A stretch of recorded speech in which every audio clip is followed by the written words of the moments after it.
तो देखो last class में एक्चुअली हम लोग इक्वेशन ऑफ कंस्ट्रेंट डिस्कस कर रहे थे, जिसमें आपको 2 पॉइंट पढ़ाया गया है। फर्स्ट पॉइंट में आपको ये सिखाया गया था कि अगर कुछ इस तरह का अरेंजमेंट रहे जहां ब्लॉक्स आपस में एक दूसरे के साथ है ना किसी स्ट्रिंग के साथ कनेक्टेड हो, तो टेंशन और एक्सेलरेशन का जो प्रोडक्ट है फर्स्ट ब्लॉक पे और जो टेंशन और एक्सेलरेशन का प्रोडक्ट है सेकंड ब्लॉक पे, उसका माइनस एक दूसरे के साथ ऐसे रिलेटेड होगा।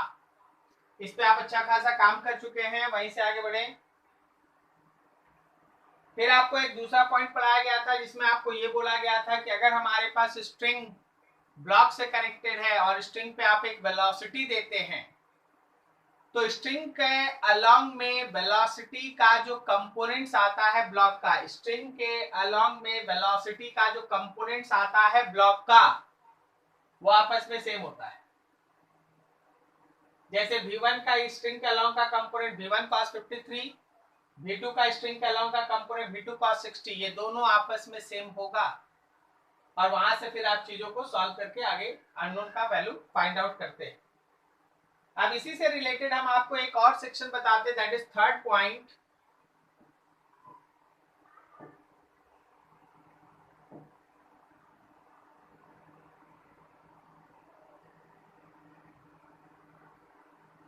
Just a minute.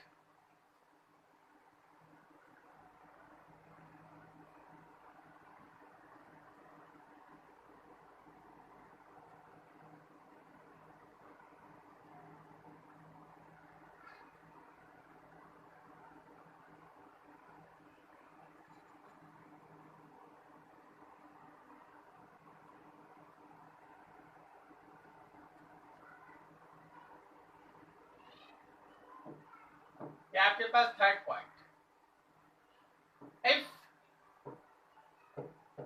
blocks are placed in contact with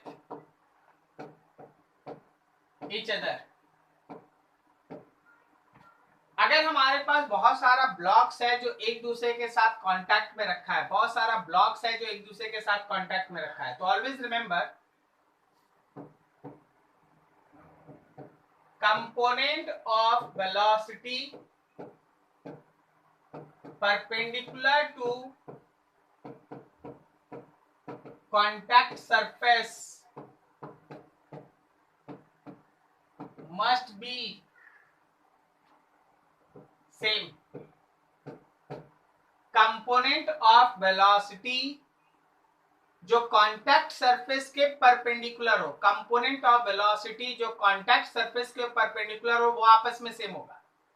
velocity का वो कंपोनेंट जो कांटेक्ट सरफेस के परपेंडिकुलर हो ब्लॉक्स का, वो आपस में सेम होगा। अब सर इसमें क्या बोलना चाहते हैं, फिगर देखो ध्यान से।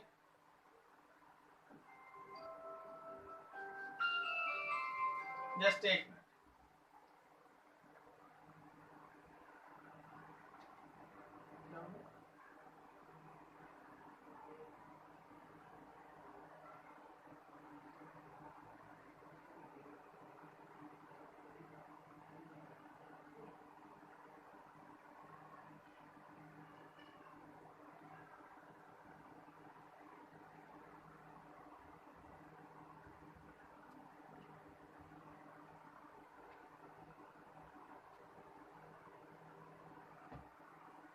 हाँ,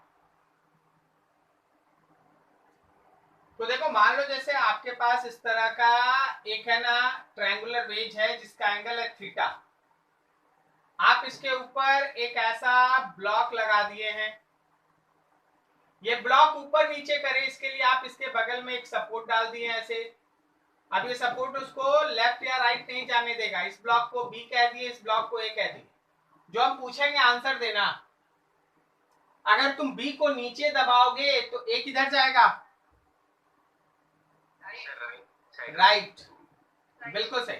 और अगर हम ए को लेफ्ट की तरफ पुश करेंगे तो बी किधर जाएगा, ऊपर। तो ये दो में से एक चीज आपको सोचना होगा। जैसे आप बी को नीचे अगर वेलोसिटी देते हैं तो ए जाएगा राइट की तरफ। अब आखिर दोनों के वेलोसिटी में फिर रिलेशन क्या है, आखिर दोनों के वेलोसिटी में फिर रिलेशन क्या है? इसी वेलोसिटी के रिलेशन को फाइंड आउट करने का जो तरीका है उसी को आप इक्वेशन ऑफ कांस्टेंट कहते हैं। अब आप देखो, ये है कांटेक्ट सरफेस, ठीक है। आप सबसे पहले कांटेक्ट सरफेस बना लो, फिर कांटेक्ट सरफेस के परपेंडिकुलर लाइन खींच दो। कांटेक्ट सरफेस यहां से थीटा एंगल बनाया। अब जहां पॉइंट है वहां पे ए का वेलोसिटी राइट पे बना लो, बी का वेलोसिटी नीचे बना लो। ये एंगल थीटा है, ये एंगल थीटा होगा। गौर से याद रखना, ये line perpendicular to contact surface है। कांटेक्ट सरफेस ये है कांटेक्ट सरफेस, और ये line perpendicular to contact surface. अब गौर करो, ये थीटा है, ये 90 माइनस थीटा, फिर ये थीटा होगा। अब तुम्हारा काम ये होता है कि VA का भी इस डायरेक्शन में कंपोनेंट और VB का भी इस डायरेक्शन में कंपोनेंट निकालना, दोनों का कांटेक्ट सरफेस के परपेंडिकुलर कंपोनेंट निकालना होगा। तो VA का इधर वाला कंपोनेंट हो गया VA का साइन थीटा, और VB का इधर वाला कंपोनेंट हो गया VB का कॉस थीटा। कॉन्सेप्ट कहता है कि दोनों के वेलोसिटीज का वो कंपोनेंट जो कांटेक्ट सरफेस के परपेंडिकुलर है वो सेम होगा। तो आप बोल सकते हो कि सर मेरा VA का साइन थीटा और VB का कॉस थीटा बराबर है, कॉस थीटा का इधर भेज दो, VA का tan थीटा ये VB के बराबर होगा। ये रहा रिलेशन, दोनों के वेलोसिटी में ये रहा रिलेशन। VA का tan थीटा जो है वो VB के बराबर है। अच्छा, अगर VA tan थीटा VB के बराबर है तो एक बार अगर दोनों तरफ डिफरेंशिएट करोगे तो वेलोसिटी का डिफरेंशिएशन किस में बदल जाएगा? तो आप बोल सकते हो कि A का एक्सेलरेशन का tan थीटा टाइम्स B का एक्सेलरेशन हो जाएगा। Is this clear? A के एक्सेलरेशन का tan थीटा टाइम्स B का एक्सेलरेशन होगा। क्या मेरी बात समझ में आ रही है? यस सर, tan थीटा का डिफरेंशिएशन नहीं करें। अच्छा, ये थीटा वेरिएबल है क्या रूही? नाइस। तो tan थीटा कांस्टेंट है, बाहर आएगा, VA का डिफरेंशिएशन होगा। समझिए। ठीक है, तो ये चीज था। अभी ऊपर वाला लाइन को देखो ध्यान से कि कोई भी ऐसा वेलोसिटी का कंपोनेंट जो कांटेक्ट सरफेस के परपेंडिकुलर होगा वो आपस में सेम होगा। चलिए, अब यहां से आपके सामने इक्वेशन ऑफ कंस्ट्रेंट का क्वेश्चन है, इक्वेशन ऑफ कंस्ट्रेंट का क्वेश्चन है।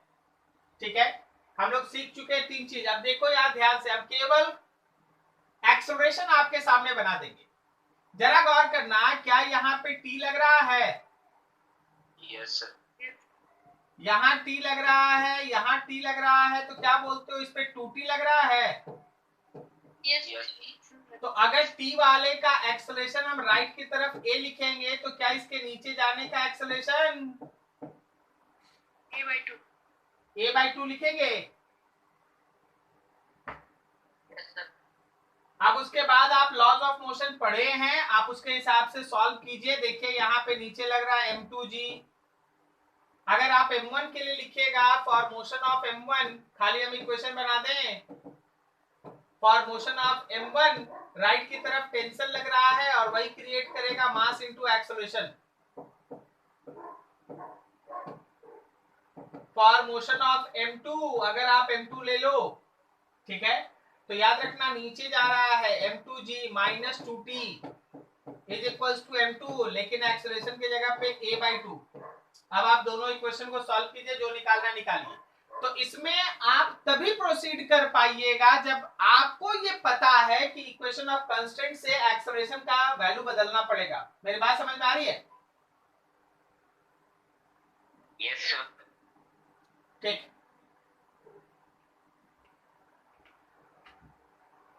अब ये क्वेश्चन देखो, थोड़ा सोचो, क्या इसमें इक्वेशन ऑफ कांस्टेंट कहीं लगने वाला है? सोच, नहीं लगने वाला है। यहाँ कोई इक्वेशन ऑफ कांस्टेंट नहीं लगेगा, क्योंकि हर जगह ब्लॉक्स पे देखो टेंशन टी ही है, क्या बोलते हो, सही है? Yes, sir. यहाँ पे टी है, यहाँ भी टी ही लगेगा।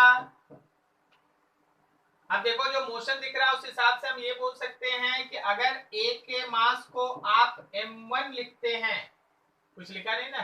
हाँ लिखा है, A and be having mass 20 kg। अच्छा, दोनों का मास 20 kg, m लिख देते हैं, वैसे एम ए लिख देते हैं ताकि हम लिख सके ठीक से।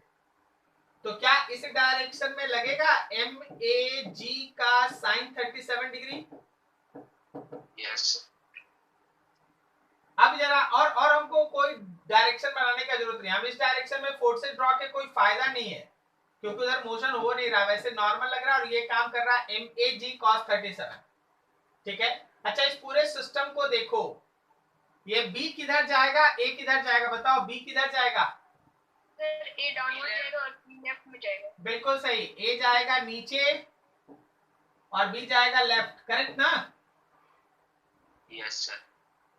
तो अगर हम लोग फॉर मोशन ऑफ ए बात करें, ए ले, तो क्या लिखते हैं, M A G sine 37 degree minus tension is equal to mass of A into acceleration. Data put कर लेना। For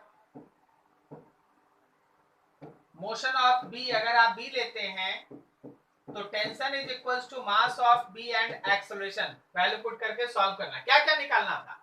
time required for block A to move down 2 metre in the plane starting from rest. एक बार अगर आप 1 और 2 equation को solve कर लिए, देखिए लॉज ऑफ मोशन और काइनेमेटिक्स मिला दिया। लॉज ऑफ मोशन से आप पहले एक्सेलरेशन निकालो, ये क्वेश्चन का थीम है। लॉज ऑफ मोशन से पहले आप एक्सेलरेशन निकालो and once you get acceleration, u का वैल्यू 0 है, a आपका नोन है, s आपका 2 मीटर दिया है, आपसे टाइम पूछा है, क्या बोलते हो, कौन सा equation kinematics? s equal to ut plus half second square. s equals to ut plus half at square. तो ऐसे मिला दिया, चैप्टर्स मिला दिया। Tension in string connecting the block, वो तो आप यहां सॉल्व कीजिएगा तो टी मिल जाएगा। समझ पा रहे हो? Yes sir. इसमें कैसे पता चला कि ये कांस्टेंट वाला इसमें नहीं लगेगा? कहीं टेंशन बदला है क्या? नहीं सर। कहीं तुमको ऐसा लग रहा है क्या कि स्ट्रिंग है ना किसी ब्लॉक के पास 2 बार उलझा हुआ है, 2 बार 3 बार 5 बार, ऐसा? नहीं सर। तो ऐसे ही पता चलता है, थोड़ा प्रैक्टिस कर लेने से ज्यादा पता चलता है। Okay okay sir. इसको देखो, बताओ इसमें इक्वेशन ऑफ कांस्टेंट लगेगा? No sir. नहीं लगेगा।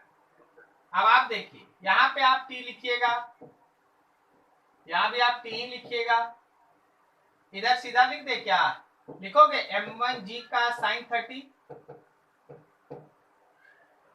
और इधर लिखोगे m2g का साइन 60। ठीक है। अब आप बताओ, थोड़ा सोच लो, थोड़ा सोच लो, थोड़ा सोच लो। m1g साइन 30, m1 है √3, 10 साइन 30 1/2 √3 इंटू 10/2, उधर है 1 साइन 60, वो भी तो सेम ही वैल्यू आ रहा ना?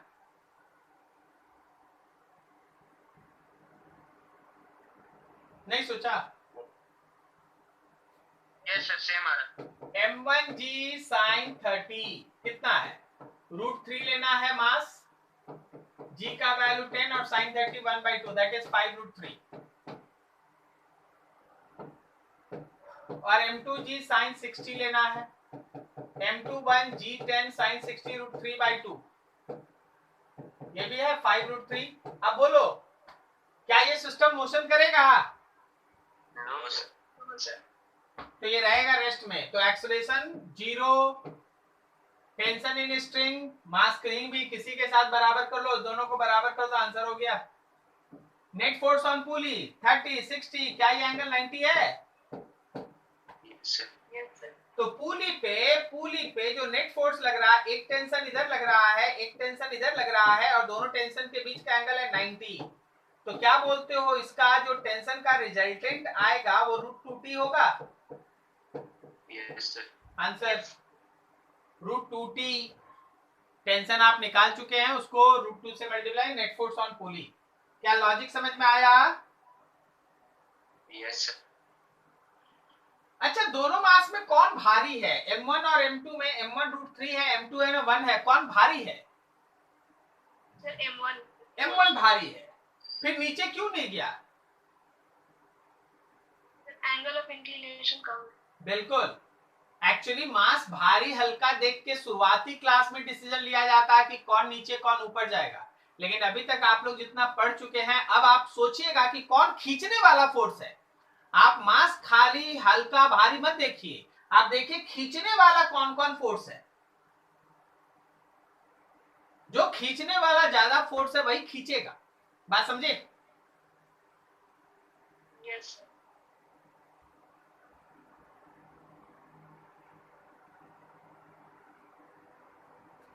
लिखा है block of mass m is kept on the ground as shown in figure. Draw free body diagram of block. वो तो आप बना लेंगे। Are forces acting on block action reaction pair? If answer is no, draw action reaction pair. चलिए बताइए, थोड़ा theoretical type है लेकिन अच्छा है। बताइए बताइए इस क्वेश्चन में क्या क्या है। Action is mg and reaction is normal. ठीक है भाई, हम उसका फ्री बॉडी डायग्राम बना देते हैं। ये ब्लॉक है, ब्लॉक का mg नीचे, नीचे वाले फ्लोर का रिएक्शन नॉर्मल ऊपर। सही है। अब आप अगर नीचे वाला फ्लोर बनाइएगा तो ये नॉर्मल था ब्लॉक पे फ्लोर का, और ये उतना ही नॉर्मल है फ्लोर पे ब्लॉक का। सही है ना? चलो तुम बताओ ड्रॉ फ्री बॉडी डायग्राम कर दिए। अब दूसरा, the forces acting on block action reaction pair, क्या ये एनबीएफ और एमजी एक्शन रिएक्शन पेयर है? Yes sir. Yes sir.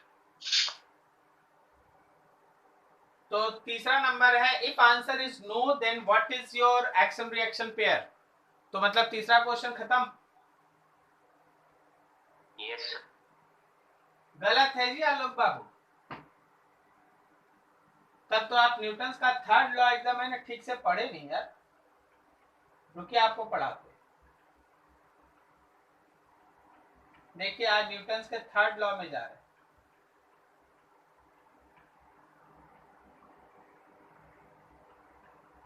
क्या करे, मेरा काम ही यही है।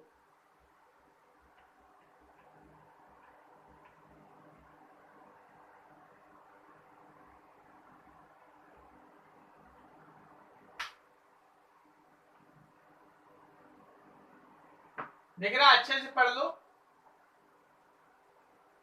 Forces exist in pair, equal magnitude, opposite direction, acting on different bodies.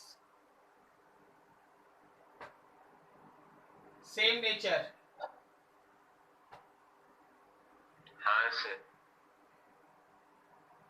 तो क्या बोलते हो, सही है? Yes sir. तो डिफरेंट बॉडी पे लगना चाहिए, मतलब ब्लॉक पे जो आपको नॉर्मल और एमजी दिखाई दे रहा है वो एक्शन रिएक्शन पेयर नहीं है, और नॉर्मल एक कांटेक्ट फोर्स है और एमजी ग्रेविटेशन है, ये दोनों सेम नेचर का नहीं है। हाँ सर।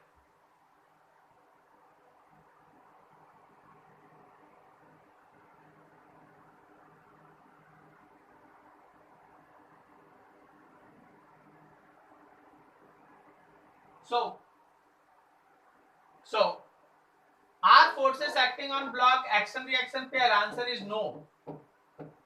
ये एक्शन रिएक्शन पेयर नहीं है। अगर आंसर नो है, ड्रॉ एक्शन रिएक्शन पेयर। याद रखना ये दोनों है action reaction pair. Normal on block due to floor and normal और floor due to block, they are action reaction pair. Is this clear? Yes sir. देखो theory वाला question भी अच्छा था, समझाया बहुत कुछ। लो इसको चढ़ो, देखो क्या हो रहा है। If the breaking strength of string is 600 Newton, इस लाइन का मतलब बताओ। अगर 600 न्यूटन न्यूटन से ज्यादा हो तो अगर न्यूटन है। हाँ अगर नहीं ऐसा नहीं, वो लोग सही बोला जो शुरुआत में बोला। अगर 600 न्यूटन से ज्यादा फोर्स लगेगा तो रोप टूट जाएगा, स्ट्रिंग टूट जाएगा। Then find out maximum acceleration of the man with which he can climb up the road. Road नहीं होगा, रोप होगा, ठीक है। अब ये लड़का इस पे चढ़ना चाहता एकदम मैक्सिमम एक्सेलरेशन फील हो। पहले तो फ्री बॉडी डायग्राम बनाओ।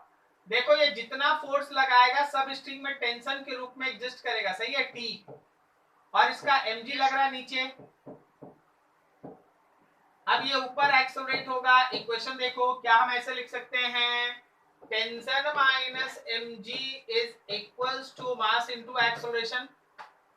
अब अगर आप चाहते हैं कि आप मैक्सिमम एक्सेलरेशन फील करें तो आप मैक्सिमम टेंशन लगाइए। बोलिए समझ में आया? यस 600 न्यूटन ले। तो ये 600 लेंगे, वहां 50 गुने 10 होगा और फिर यहाँ 50 a होगा। सॉल्व कर दो आंसर। Is this clear? समझ में आया? यस 2 मीटर पर सेकंड स्क्वायर है। ठीक, तो ये तरीका।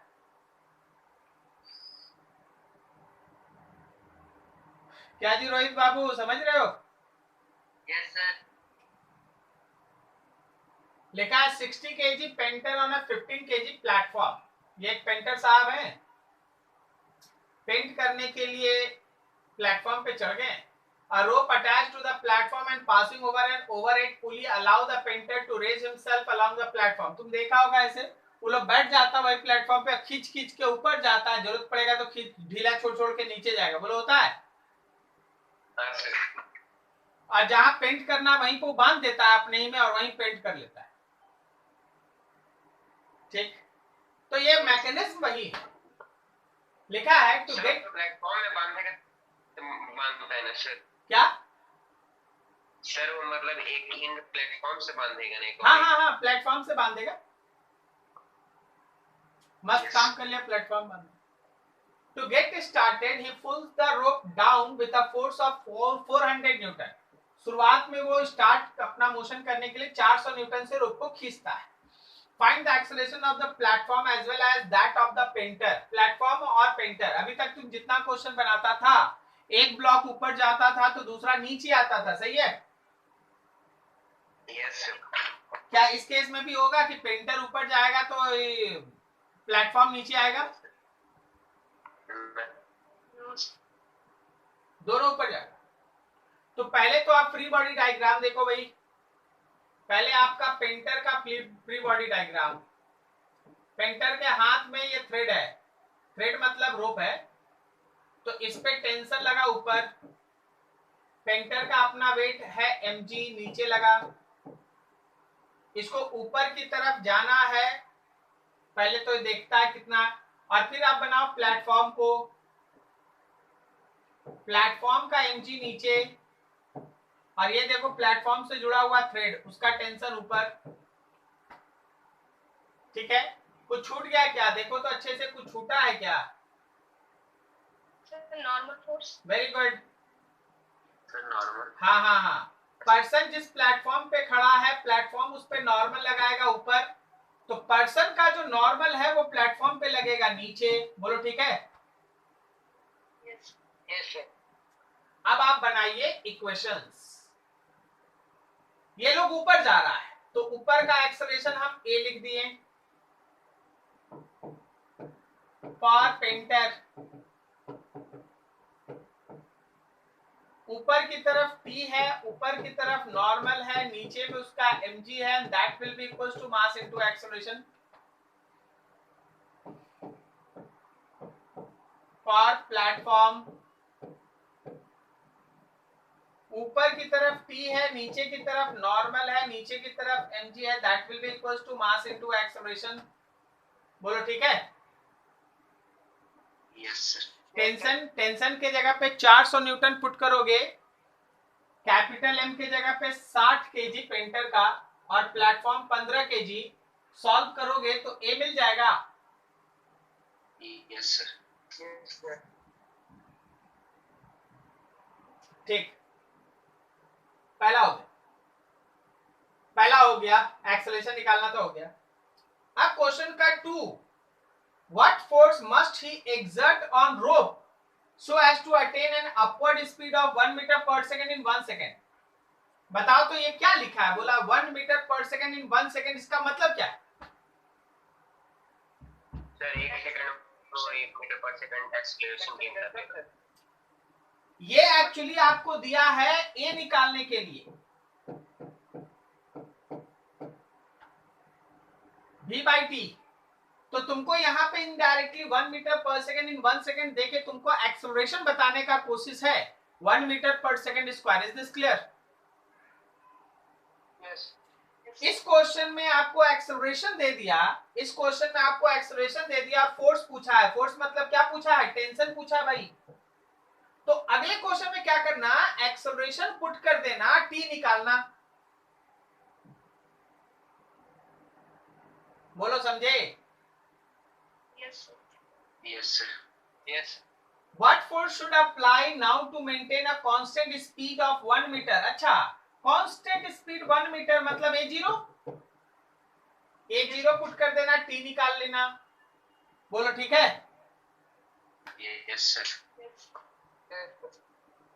तो ये बनाना है आपको, ये बहुत जल्दी जल्दी हो रहा है, बनाना है आपको ये सब। ओके, कहीं कोई डाउट देख लो अच्छे से।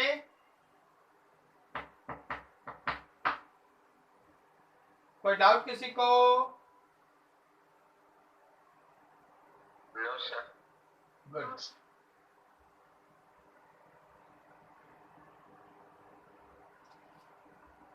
Two blocks are connected by spring of natural length 2 meter. The force constant spring 200 Newton per meter. Find spring force in following situation. A block A and B both are displaced by 0.5 meter in same direction. मतलब अगर दोनों को 0.5 एक ही तरफ खिसका दे, दोनों को 0.5 metre एक ही तरफ खिसका दे, तो क्या स्प्रिंग में किसी भी तरह का इलॉन्गेशन या कंप्रेशन होगा? No sir. No sir. तो याद रखना इस केस में नो इलॉन्गेशन और कंप्रेशन, इसलिए फोर्स का वैल्यू है 0। करेक्ट? लेकिन जब दोनों को अपोजिट डायरेक्शन में 0.5 मीटर तुम दबाते हो, मतलब दोनों को ऐसे 0.5 ऐसे 0.5, तो कुल मिला के इस केस में जो डिस्प्लेसमेंट है वो 0.5 प्लस 0.5 कहने का मतलब 1 मीटर हो जाएगा। बोलो सही है ना? यस। तो क्या मेरे फोर्स का वैल्यू सीधा लिख दोगे kx? Yes. बोलो बोलो। Yes sir. Yes sir. तो चलो भाई फोर्स आ गया। इसको देखो अच्छे से।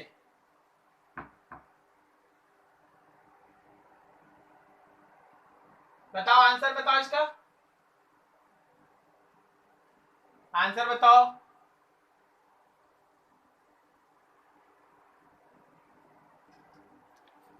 तो आप यहाँ क्या किए? ये जो ऊपर की तरफ लगने वाला हम लोगों का kx है, उसको आप नीचे लगने वाले mg से इक्वेट कर दिए।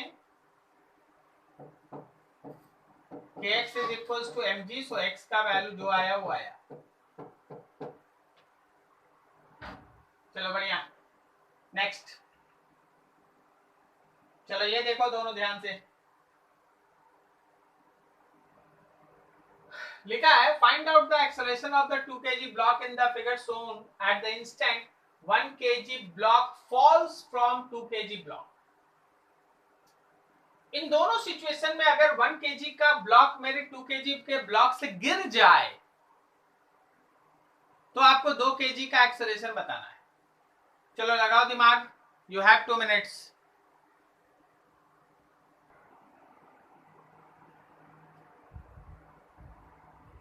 हाँ जी, कितना आया आपका आंसर? 5 मीटर पर सेकंड स्क्वायर अपवर्ड। 5 मीटर पर सेकंड अपवर्ड आया। किस केस में, ए में या बी में? सर ए में। बी में कितना आया? No change. Very good. Actually B एक स्ट्रिंग है। बी क्या है? एक स्ट्रिंग है। ये उतना ही फोर्स लगाएगा जितना कि उस पे लग रहा है।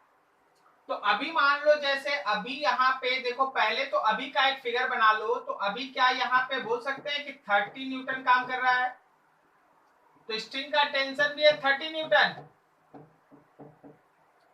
इस केस में क्या है कि अभी यहाँ नीचे की तरफ 30 न्यूटन काम कर रहा है और ऊपर की तरफ 30 न्यूटन। सुनना, स्ट्रिंग में और स्प्रिंग में, ये क्वेश्चन जो तुम बनाओगे ये आगे का क्वेश्चन का दरवाजा खोलेगा, ध्यान सुनना। स्ट्रिंग में और स्प्रिंग में थोड़ा अंतर ये होता है कि स्ट्रिंग पे जो भी आप फोर्स लगाते हो वो उसी क्षण पूरे स्ट्रिंग में डिस्ट्रीब्यूट होता है, स्ट्रिंग धागा।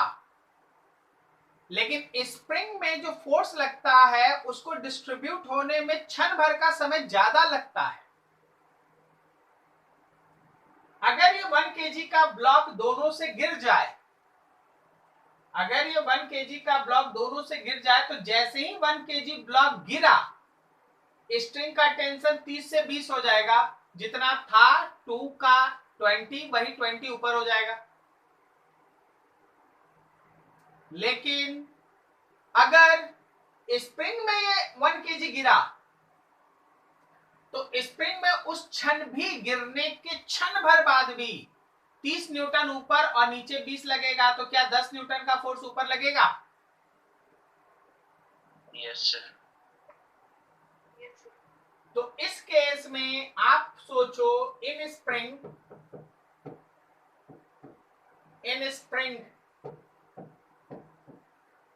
जस्ट आफ्टर 1 kg फॉल, याद रखना 2 kg पे ऊपर की तरफ 30 न्यूटन और नीचे की तरफ 20 न्यूटन लग रहा है, तो ऊपर एक्सेलरेशन होगा, और एक्सेलरेशन होगा 10/2, कहने का मतलब 5 मीटर पर second square.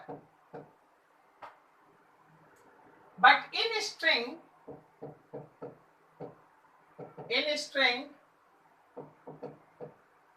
just after 1 kg fall, tension becomes 20 Newton, so no acceleration। ये है दोनों में अंतर। स्प्रिंग को समय लगता है अपने आप को रीएडजस्ट करने में, और उस समय तक बॉडी एक्सेलरेट होगा। हाँ, थोड़ी देर के बाद छोड़ दीजिएगा, ऊपर नीचे करेगा, ऊपर नीचे करेगा, सिस्टम में एनर्जी का लॉस होगा किसी तरीके से, और फिर जाके 20 न्यूटन पे सेटल होगा। लेकिन क्षण भर बाद तो बात करो तो 30 न्यूटन ऊपर, 20 न्यूटन नीचे, तो 10 न्यूटन ऊपर जो उसको एक्सेलरेट कर रहा है। क्या मेरी बात आप तक पहुंची? Yes sir. अब देखो यहाँ का कहानी, यहाँ के कहानी को समझो। Two blocks A and B of same mass M attached with a light spring are suspended by a string as shown in figure. Find the acceleration of block A and B just after the string is cut. अच्छा, अभी मान लीजिए, अभी cut करने के पहले, before cut, A block mass M, नीचे mg, ऊपर टेंशन और नीचे स्प्रिंग का फोर्स kx। बी ब्लॉक ऊपर kx, नीचे mg, मतलब यहां तुमको दिखा tension is equal to kx plus mg, और यहां तुमको दिखा kx is equal to mg। तो क्या यहाँ पे हम टेंशन 2mg लिख दें? Yes sir. ये बिफोर कट है। Just after cut, just after cut, बताओ थ्रेड का टेंशन कितना? 0। लेकिन स्प्रिंग को एडजस्ट होने में समय लगता है। जस्ट आफ्टर कट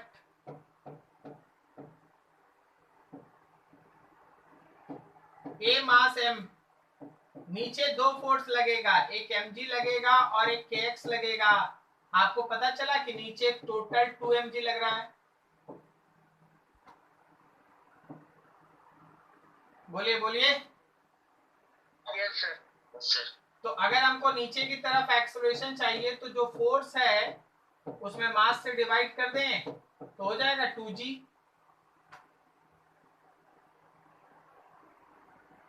अरे बोलो, समझा?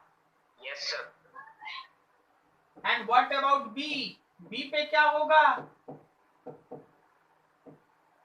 ऊपर kx लग रहा है, नीचे mg लग रहा है और दोनों बराबर भी है, तो इसका एक्सेलरेशन 0 होगा। बोलो समझे?